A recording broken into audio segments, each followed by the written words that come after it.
പ്രതികൂല കാലാവസ്ഥ, ഉയർന്ന ചൂട്, ആരോഗ്യ പ്രശ്നങ്ങൾ ഉണ്ടാകാതിരിക്കാൻ ജനങ്ങൾ ശ്രദ്ധിക്കണമെന്ന് മുന്നറിയിപ്പ്. തുടർച്ചയായി കൂടുതൽ സമയം അൾട്രാ വയലറ്റ് രശ്മികൾ ശരീരത്തിൽ ഏൽക്കുന്നത് സൂര്യാഘാതത്തിനും ത്വക്ക് രോഗങ്ങൾക്കും നേത്രരോഗങ്ങൾക്കും മറ്റ് ആരോഗ്യ പ്രശ്നങ്ങൾക്കും കാരണമായേക്കാം. പൊതുജനങ്ങൾ സുരക്ഷാ മുൻകരുതലുകൾ സ്വീകരിക്കണം.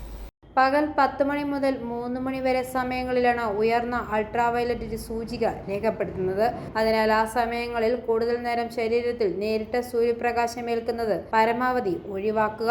പുറം ജോലികളിൽ ഏർപ്പെടുന്നവർ, കടലിലും ഉൾനാടൻ മത്സ്യബന്ധനങ്ങളിലും ഏർപ്പെടുന്ന മത്സ്യത്തൊഴിലാളികൾ, ജലഗതാഗതത്തിൽ ഏർപ്പെടുന്നവർ, ബൈക്ക് യാത്രക്കാർ, വിനോദസഞ്ചാരികൾ, ചർമ്മരോഗമുള്ളവർ, ആൽബനിസം അവസ്ഥയുള്ളവർ, നേത്രരോഗമുള്ളവർ, ക്യാൻസർ രോഗികൾ, മറ്റ് രോഗപ്രതിരോധ ശേഷി കുറഞ്ഞ വിഭാഗങ്ങൾ തുടങ്ങിയവർ പ്രത്യേകം ജാഗ്രത പാലിക്കണം. പകൽ സമയത്ത് പുറത്തേക്ക് ഇറങ്ങുമ്പോൾ തൊപ്പി, കുട, സൺഗ്ലാസ് എന്നിവ ഉപയോഗിക്കാൻ ശ്രമിക്കണം.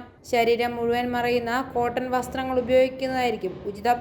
യാത്രകളിലും മറ്റും ഇടവേളകളിൽ തണലുകളിൽ വിശ്രമിക്കാൻ ശ്രമിക്കുക. i4A news, Pala.